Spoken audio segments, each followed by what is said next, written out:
حضرت صلی اللہ علیہ وسلم نے فرمایا کہ مسلمان کو گالی دینے سے آدمی فاسق ہو جاتا ہے اور مسلمان سے لڑنا کفر ہے۔ صحیح بخاری حدیث نمبر 48۔ حضرت صلی اللہ علیہ وسلم اپنے حجرے سے نکلے، لوگوں کو شب قدر بتانا چاہتے تھے وہ کون سی رات ہے۔ اتنے میں دو مسلمان آپس میں لڑ پڑے۔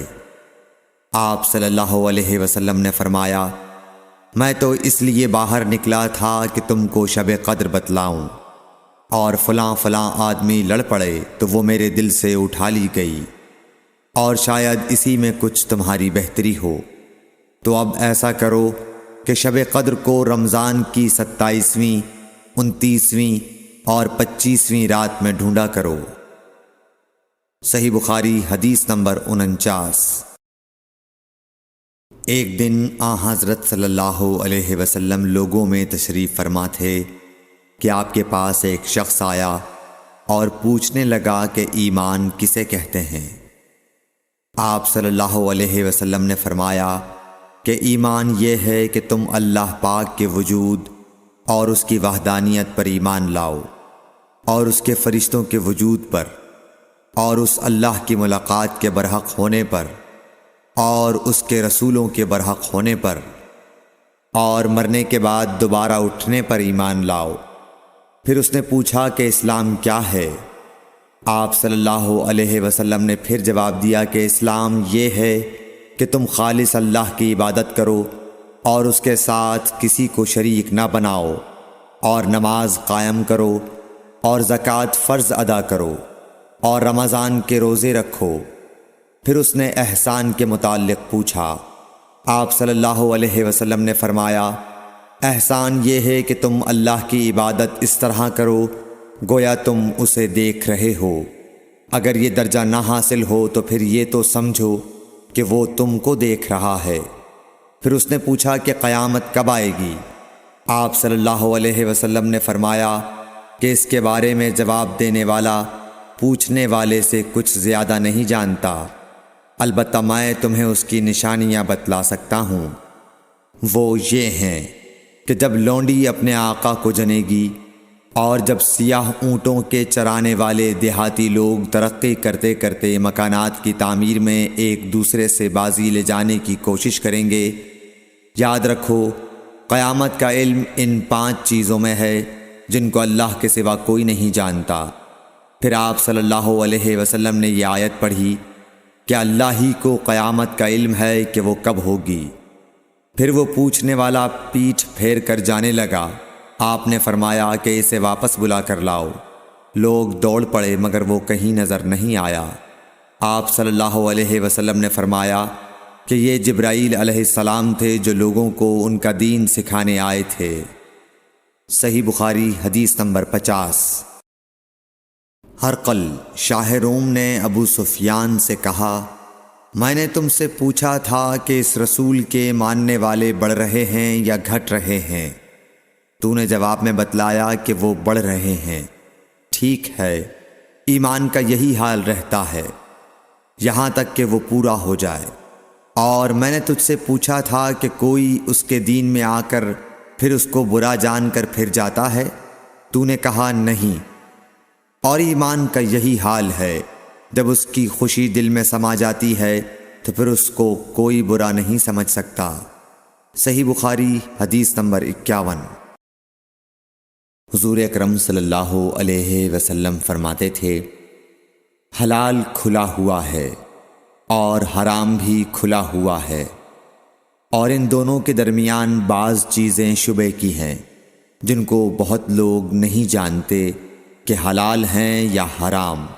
پھر جو کوئی شبے کی چیزوں سے بھی بچ گیا اس نے اپنے دین اور عزت کو بچا لیا، اور جو کوئی ان شبے کی چیزوں میں پڑ گیا اس کی مثال اس چرواہے کی ہے جو شاہی محفوظ چراگاہ کے آس پاس اپنے جانوروں کو چرائے۔ وہ قریب ہے کہ کبھی اس چراگاہ کے اندر گھس جائے اور شاہی مجرم قرار پائے۔ سن لو، ہر بادشاہ کی ایک چراگاہ ہوتی ہے۔ اللہ کی چراگاہ اس کی زمین پر حرام چیزیں ہیں، پس ان سے بچو، اور سن لو بدن میں ایک گوشت کا ٹکڑا ہے، جب وہ درست ہوگا سارا بدن درست ہوگا، اور جہاں بگڑا سارا بدن بگڑ گیا۔ سن لو وہ ٹکڑا آدمی کا دل ہے۔ صحیح بخاری حدیث نمبر 52۔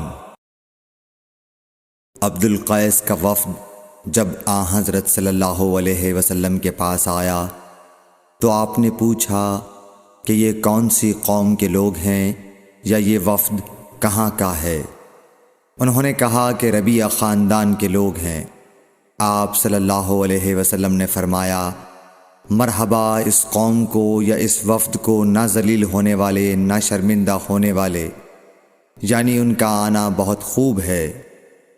وہ کہنے لگے، اے اللہ کے رسول صلی اللہ علیہ وسلم، ہم آپ کی خدمت میں صرف ان حرمت والے مہینوں میں آ سکتے ہیں، کیونکہ ہمارے اور آپ کے درمیان مضر کے کافروں کا قبیلہ آباد ہے۔ پس آپ ہم کو ایک ایسی قطعی بات بتلا دیجئے جس کی خبر ہم اپنے پچھلے لوگوں کو بھی کر دیں جو یہاں نہیں آئے، اور اس پر عمل درآمد کر کے ہم جنت میں داخل ہو جائیں۔ اور انہوں نے آپ سے اپنے برتنوں کے بارے میں بھی پوچھا۔ آپ صلی اللہ علیہ وسلم نے ان کو 4 باتوں کا حکم اور 4 قسم کے برتنوں کو استعمال میں لانے سے منع فرمایا۔ ان کو حکم دیا کہ ایک اکیلے خدا پر ایمان لاؤ۔ پھر آپ صلی اللہ علیہ وسلم نے پوچھا کہ جانتے ہو ایک اکیلے اللہ پر ایمان لانے کا مطلب کیا ہے؟ انہوں نے کہا کہ اللہ اور اس کے رسول ہی کو معلوم ہے۔